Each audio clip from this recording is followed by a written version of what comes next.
ये संसार बड़ा रहस्यमय। अर्जुन को भगवान ने कहा है किम कर्म किम अकर्मेति कवयोप्यत्र मोहित। बड़े बड़े ज्ञानी भी इसको समझने में चूकते हैं कि क्या करने लायक है क्या नहीं।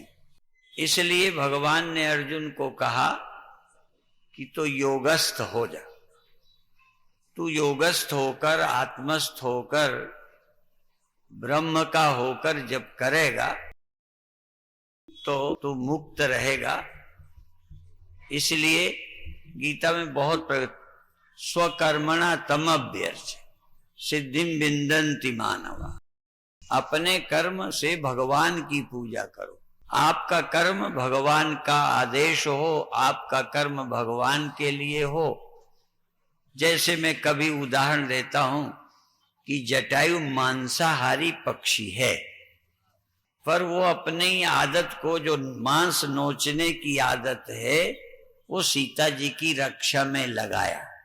हर आदमी में कोई वीर स्वभाव का है, कोई दयालु स्वभाव का है, कोई उदार स्वभाव का है, कोई पैसे वाला है, कोई शरीर बल वाला है। जो आपके पास बल है, कोई गाना गाना जानता है, कोई नाचना जानता है। एक बार एक बहुत प्रसिद्ध गायक आए, उसके उद्घाटन में मुझे बोलना था। तो मैंने कहा देखो, भगवान ने इनको गाने की कला दी है और उस गाने की कला का उपयोग समाज को भक्ति में डुबोने में लगा रहे। अब गाने की कला वाले ऐसे गाने गा दें कि सब बच्चे गंदे रास्ते को पकड़ लें। गाना गाना है तो भगवान ने जो हमें क्षमता दी है उसको हम अच्छे काम में लगा दें, भगवान के काम में। इसलिए स्वकर्मणा तमभ्यर्च, अपने कर्म से उसकी पूजा करो। यद्यपि कई जगह ट्रकों के पीछे भी लिखा देखा कर्म ही पूजा है। जब हम पूजा की दृष्टि से भगवदर्थ कर्म करते हैं तो हमारा कर्म शुद्ध हो जाता है, कल्याणकारी हो जाता है। जब हम अपनी वासना के लिए पूर्ति करते हैं, जैसे बहुत जगह भोजन तक के लिए भगवान ने कहा ये पचन्त्यात्म कारणात्, जो अपने लिए भोजन पकाते हैं वो पाप खाते हैं। जब हम भगवान के लिए, किसी अतिथि के लिए पकाते हैं तब भी हम खाएंगे, लेकिन पकाने की नीयत भगवान के लिए थी और उसी में अपन ने खाया। तो इसी तरह से यज्ञ शेष, यज्ञ शिष्टासीनो संतः, जो यज्ञ शिष्ट है उसको खाने वाला पाप से मुक्त हो जाता है, यज्ञ से बचा हुआ। वैसे देखा होगा यज्ञ में आहुति ऐसे देते हैं और एक बूंद एक पात्र में गिराते रहते हैं। इसी तरह हम भगवान का काम करें यज्ञ शिष्ट की तरह, हम अपने काम को भी पूरा करें। हम लक्ष्य न बन जाएं, भोग हमारा लक्ष्य न हो, परमात्मा। और भोगतारम यज्ञ तपसाम सर्वलोक महेश्वरम, सारी सृष्टि के मालिक उनको ही हम भोग लगाएं। और वो धीरे धीरे भोग जैसे मंदिर में लगाते हो वो अच्छा है, वो प्रतीक है। हमको जब भी काम करें तो भगवान को भोग लगाएं। भोग का मतलब वही नहीं है हम अपने सुख भोग के बजाय भगवान की तृप्ति के लिए करें। यदि ये समझ ना आए तो राष्ट्र के लिए करें, राष्ट्र देवो भव। ये भी समझ में ना आए तो मातृदेवो भव, पितृदेवो भव, माता पिता की खुशी के लिए करें, अपने मन के लिए नहीं, उनकी खुशी के लिए। इसमें भी ना आए तो गुरुदेवो भव, गुरु देवता है उनके लिए काम करो। अभी अभी एक बात सुन रहे थे तो मुझे भी याद आ गई। कुंभ पढ़ते हैं, कभी हमारी संस्थाएं चलती हैं। एक बार कुंभ में किसी ने एक जगह जगह कलेक्शन कर लिया, अब वो हमारे कुंभ में पहुंचे तो हमने पूछा कहाँ के हो, कहा जगह हमने भी चंदा दिया था। तो हमने कहा आपके पास कोई प्रमाण है? कहते हाँ है, रसीद है। वो रसीद देखी तो वो रसीद हमारी नहीं थी, वो उसी तरह की छपा ली गई थी। तो देखो कहाँ तो हमें अपने से भगवान को, गुरु को समर्पित करना है, कहाँ गुरु का या भगवान का हम ही खाने लगे। इसी तरह राष्ट्र की सेवा करें तो हमारी जीविका उसके साथ जुड़ी है, मिल जाएगा। राष्ट्र का काम करने वाले कोई भूखे थोड़ी रहेंगे, राष्ट्र का काम करने वालों का गुजारा नहीं होगा, क्या होगा। तो हमारे जीवन में एक और भी श्लोक है, ईशावास्यमिदग्वम सर्वम यत् किंच जगत्याम जगत तेन त्यक्तेन भुंजीथा मा गृधा कश्यचित् धनम। तो त्याग से भोगो, भगवान को दो और प्रसाद लो। वो प्रतीक है, मंदिर में भोग लगा के खाना। इसी तरह भगवान के लिए काम करना, उससे तृप्ति अपने आप मिलेगी। दूसरी बात है, दोनों में फर्क समझे व्यवहारिक। जब हम खाते हैं तब भी हमें सुख मिलता है, हमारा पेट भरता है, ये तो अनुभव है। दूसरा भी अनुभव कभी करेंगे या किया ही होगा, ध्यान देना आगे। जब आप किसी प्रिय को खिलाते हैं तो खिलाकर भी तृप्ति मिलती है।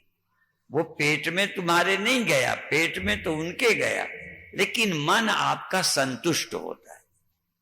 अर्थात उससे हमारा मन तृप्त होता है खिलाने से, यदि आपकी श्रद्धा है।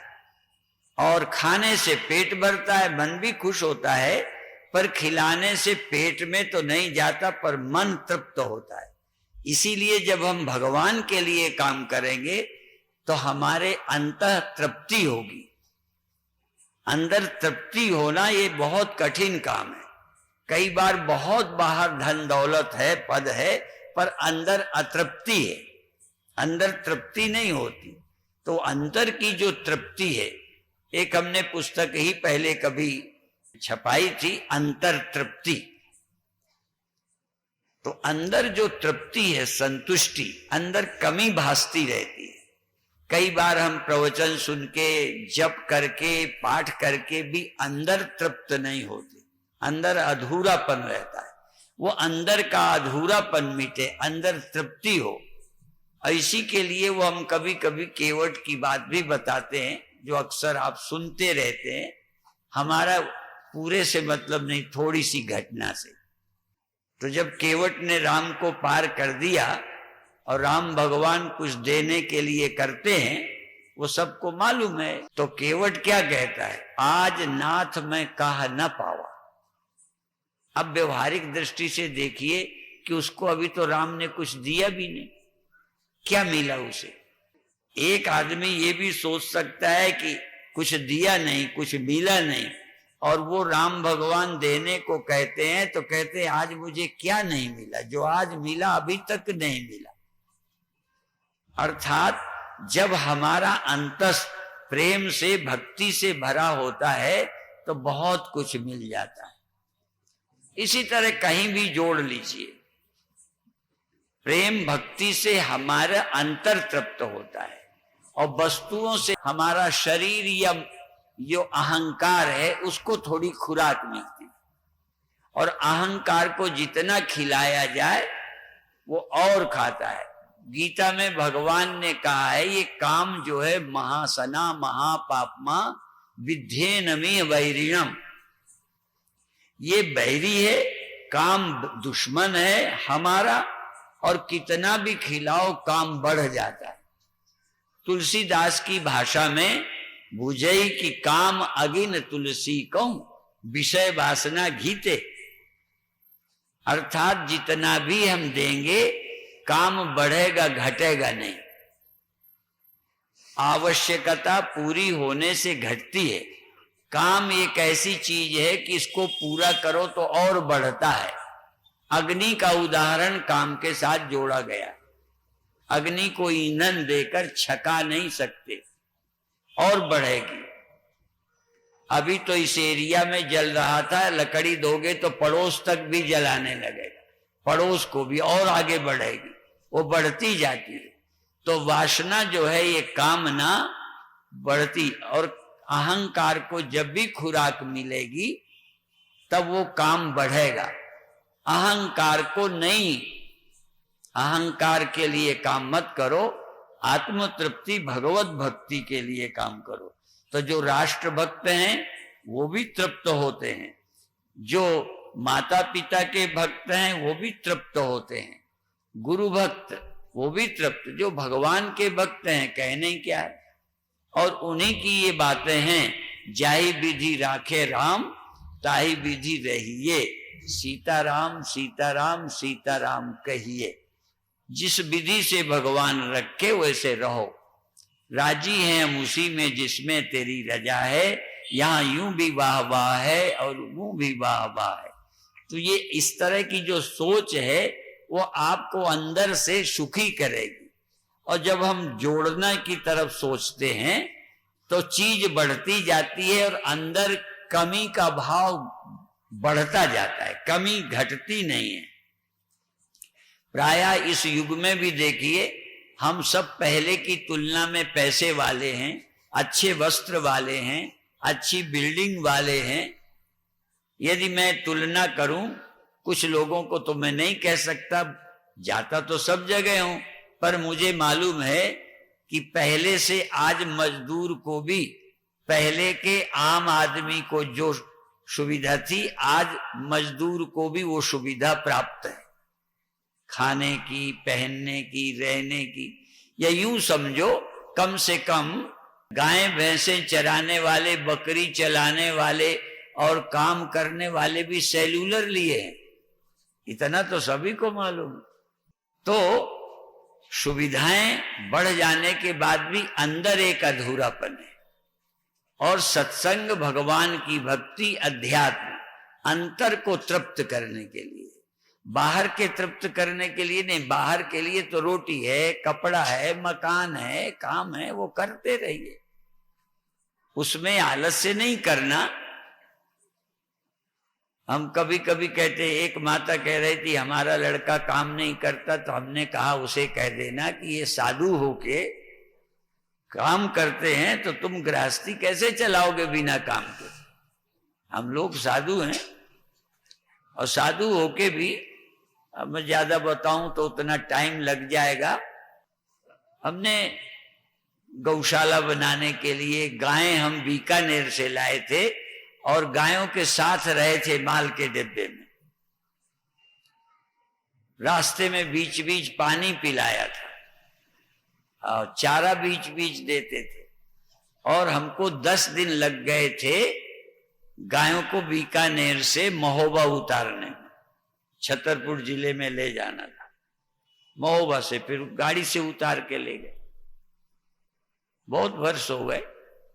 तो अभिप्राय ये है कि हम लोग सन्यासी बन के कुछ भी न करें तब भी, कल हमने सुनाया ही था कि मूड मुड़ाए 3 गुण, सिर की मिट गई खाज, और बनी बनाई रोटी मिले, बनाना भी नहीं पड़ता, बनी बनाई रोटी मिले और ऊपर से लोग कहें महाराज, कहते न, इतनी सुविधा होने पर हम बेकार नहीं बैठते। उदाहरण के लिए कह रहे हैं कि कम से कम जो आप लोगों में काम चोर हैं, काम नहीं करना चाहते, लापरवाह हैं, कम से कम उनको तो धक्का लगे थोड़ा। स्वास्थ्य भी इतना अच्छा नहीं है, डॉक्टर हमें बोलने को मना करते हैं और ये तो पर्ची हमारे चेले तुरंत पकड़ा देते हैं कि टाइम हो गया, ठीक है। तो हम अपने काम में अभी भी लगे, जाते हैं, जगह जगह जाते हैं, और प्रवचन को नहीं जाते, गौशाला देखने जाते हैं, विद्यालय देखने जाते हैं।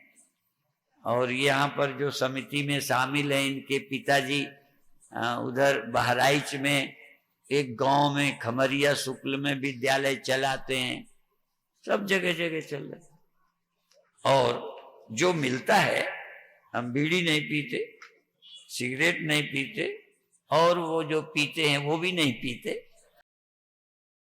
बोतल वाली है, और बोतल की मस्ती नहीं लेते, ऐसे ही गुजारा हो जाता है। तो जब हमारा गुजारा हो रहा है तो तुम्हारा नहीं होगा।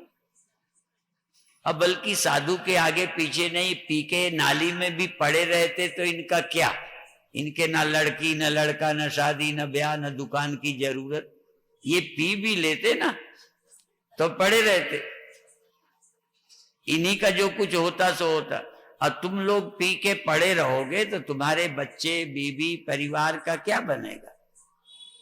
तो अभिप्राय ये है कि जिस गृहस्थी को एक परिवार चलाना है, जिम्मेदारी समझता है, वो रास्ते पे नहीं चलेगा तो कैसे काम बने। इसलिए आप लोगों को अच्छा होना ही चाहिए, दुर्व्यसनों का त्याग करना चाहिए, जिम्मेदार होना चाहिए। और गायत्री परिवार के तो मिठाई के डिब्बों में भी लिखा रहता है कुछ, समझदारी, बहादुरी, ईमानदारी। हाँ, तो इतना संत महात्मा ये सिखाते हैं, पर जब आप लोगों के बच्चों को हम फालतू के रास्ते चलते, फालतू काम करते, लापरवाही से देखते हैं तो अच्छा नहीं लगता। और हमें वो भी बात याद आती है, शायद यहीं की है, भूल जाते हैं कि रिक्शे वाले ने भी कुछ पैसे दिए थे। तो देखो, एक रिक्शा चलाने वाला मेहनत की कमाई से यहाँ प्रसाद केले बांटने को एक बार पैसे दिए, बांटा था। तो सीखना चाहिए, धन्य है वो लोग। इसी तरह से बहुत बार रिक्शे वाले, हमें एक बार झांसी में उतरे, जहां जाना था, और पैसे ना ले हुए। पहले यदि मल्लाह ने पैसे नहीं लिए थे, आज भी रिक्शे वाले, तो हमने और ज्यादा दिए। मैंने कहा देख, किसी गरीब से ना लेना, हमारे पास पैसा है इसलिए ले ले। अरे भी हमारे पास तो पैसा है ना, हमारे ऊपर काहे को दया करनी, दया करे जिसके पास ना हो। और ईश्वर चंद्र विद्यासागर की भी बात मैं बताया करता हूं कि वो एक बार उतरे, कोई ट्रेन से उतरा तो अपने बैग उठाने के लिए कुली तलाश रहा था। तो ईश्वर चंद्र विद्यासागर ने उनका सामान लिया और बाहर तक जहां जाना था पहुंचाया। तो वो 4 आने निकाल कर विद्यासागर को देने लगे। वो नहीं पहचानते होंगे ईश्वर चंद्र विद्यासागर को। तो उन्होंने कहा कि मुझे पैसा नहीं चाहिए, जिस दिन तुम अपना बैग उठाकर चलने में शर्म नहीं करोगे, उस दिन समझूंगा कि मुझे रुपया मिल गया। लोग अपना सामान उठाने में इधर उधर देखते हैं, शर्माते हैं।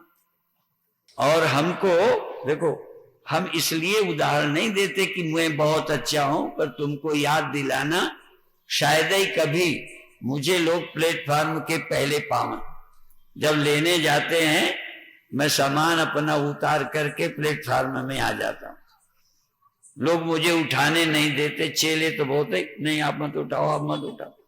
तो मैंने कहा एक ही जगह तो थोड़े मेरी एक्सरसाइज होती है, वो भी रोक लोगे। तो अर्थात काम करने में शर्माना नहीं चाहिए। विदेशी लोग काम करने में छोटा बड़ा नहीं मानते, वो ईमानदारी से काम करते हैं, अच्छे हैं लोग, मेहनत आप ही करते हैं। तो इन लोगों के प्रेम का अभी ये नहीं है, पर सारे संसार में लोग प्रेम पसंद करते हैं, सद्व्यवहार पसंद करते हैं, अच्छी बातें सुनना चाहते हैं। और आखिर में 1-2 बातें बता दें, कुछ भी कर लें और कोई भी कुछ कर ले, शरीर छूटता है।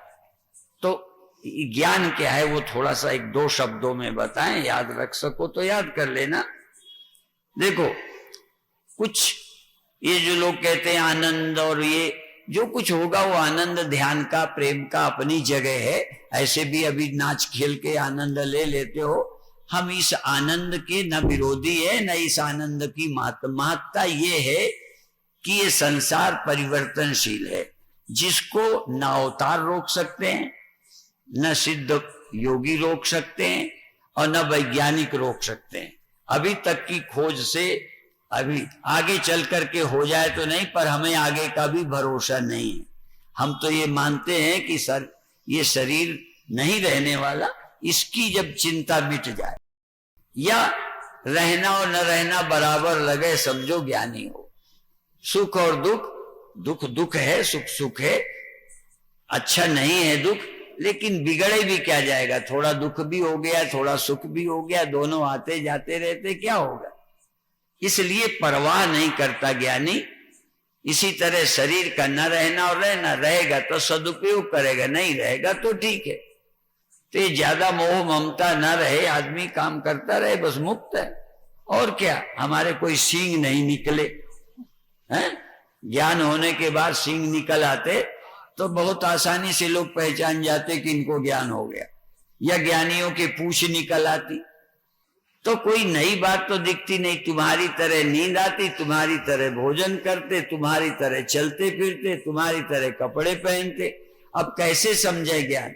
तो ये जो प्रकृति है, ये जो जगत है इतना, ये यद यद जन्यम तत्तद अनित्यम, ये है, ये नहीं रहेगा। तो काहे को बहुत हाय हाय क्यों कर, क्यों मरे जाते हैं। आनंद से जियो, आनंद विरोधी नहीं, शांति विरोधी नहीं, पर ये पागल क्या होने के लिए। रोज कहता हूं कि अच्छा हम चलो इतने फेमस महात्मा हो गए, तब भी मरना पड़ेगा। फेमस ना होते तो मरना पड़ता। अच्छा और ज्यादा हो जाए, और ज्यादा, तो क्या होगा। तो हा नहीं करना। यहां ये नहीं है कि अच्छे काम नहीं करो, जितने काम हो सके सहज में, विद्यालय खोलो, अस्पताल बनाओ, धर्मशाला बनाओ, स्कूल कॉलेज खोलो, लोगों का भला करो, जितना तुमसे हाय हाय किए बिना आराम से होते रहे, अच्छे काम करते रहो। क्योंकि जब तक जीना तब तक सीना, अच्छे काम करो। और अच्छे काम करने के लिए इतनी प्रतिद्वंदी और द्वेष मत खड़ा करो कि इसने ये अस्पताल बना दिया, मैं ये करूंगा। कंपटीशन और लड़ाई झगड़ा काएगा। आनंद किसी के लिए नहीं करना, हमें अपनी शांति से करना है। अच्छे काम करे बिना रहा नहीं जाता, सामर्थ्य करते रहेंगे। तो इस तरह से जब तक जिएंगे अच्छे काम करेंगे और उसमें आनंद अनुभव करेंगे। और भगवान ने भेजा है, जब बुलाएंगे तब चले जाएंगे। अपनी मर्जी से जाओगे कि भगवान बुलाएंगे। हाँ, तो राजी रहना है। अच्छा यदि राजी ना हो तो फिर क्या करेंगे। जैसे हम राजी हो गए तो राजी मजबूरी में हो गए, न राजी होंगे तो भगवान का बिगाड़ क्या लेंगे ये बताओ। स्कीम रद्द भी नहीं कर सकते, न वो रिश्वत चलती है वहां, कोई भारतीय सरकारें तो है नहीं। ठीक है, तो मैं इसलिए कहता हूं कि भगवान के यहाँ रिश्वत नहीं चलती, नहीं तो बाबा लोगों को यही रहने की व्यवस्था भगवान कर देते। इतना भजन किया, हाँ भगवान को पटाया, पर फिर भी बुढ़ापा आने में भी नहीं रुकावट डाली कि चलो थोड़ा ज्यादा ही दिन कर। तो भगवान के यहाँ कोई सुनाई नहीं है। या तो कहो कि वो बहरे हो गए। हम सचमुच ज्यादा कोई दुखी हो तो दिल पिघल जाता है। भगवान का हृदय पता नहीं काहे का बना है, पिघलता ही नहीं।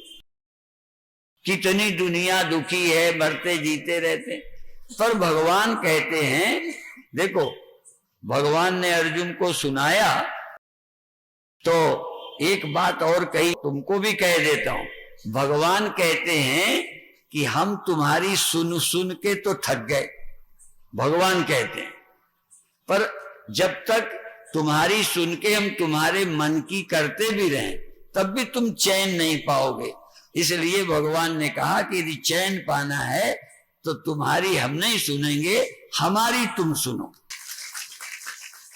तो भगवान ने अर्जुन को सुनाया कि ऐसे करो, ऐसे करो, ऐसी सोचो, सोच बदलो। तो भगवान की सुनोगे तो तर जाओगे, और भगवान की सुनाओगे नहीं तो ये जो कई लोग होते हैं फलाने का नाश हो जाए, ये भगवान से कहते हैं, इसका ये चौपट हो जाए, जिसी से नाराज हो गए। तो चोर की और सांप की, शेर की, इनकी और दुष्टों की मन की होती ना, या भगवान इनकी सुनता तो दुनिया अभी तक खत्म कर दी होती। इसलिए भगवान ने तो सुनना ही बंद कर दिया। भगवान अब सुनाते हैं। जो भक्त बहरे नहीं सुनते उनको तो नहीं कह सकते, पर जो भगवान की सुनते हैं उनका कल्याण हो जाता है। इसे चाहे वो गीता के माध्यम से सुनो, चाहे रामायण के माध्यम से सुनो, चाहे उनके एजेंट संतों के माध्यम से सुनो, हम ईश्वर के एजेंट हैं।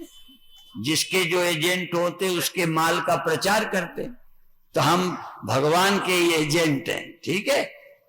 और यदि भगवान से पटाना है तो हम लोगों से तालमेल बिठाए रखो बस।